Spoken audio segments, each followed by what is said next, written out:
আমি বীর বাংলার সেনাবাহিনীকে বলে দিচ্ছি, ভয় পাবেন না।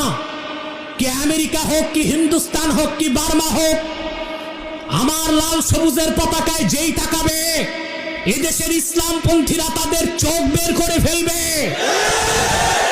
ভাটি বাংলার 1 ইঞ্চি জায়গায় যদি কেউ আগ্রাসন চালাতে আসে, বাংলাদেশের প্রত্যেকটি মাদ্রাসা ক্যান্টনমেন্টে পরিণত হয়ে যাবে।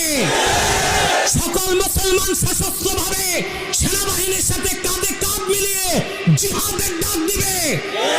বার্মা তো তুচ্ছ, দিল্লি পর্যন্ত ইসলামের ঝান্ডা উড়িয়ে দেবার ক্ষমতা বাংলার মুসলমান রাখে। ইনশাআল্লাহ তা দেখাতেও পারবে ভবিষ্যতে। জিহাদের কথা শুনলেই কিছু মানুষের চুলকানি হয়। আরে ভাই, জিহাদ করতে শুধু দাড়ি আর টুপি লাগে? বাংলাদেশ সেনাবাহিনী জিহাদ করতে পারে না? আরে কিতাব তো পড়ে না কিছু মৌলবী, বলে জিহাদ করতে আসমানে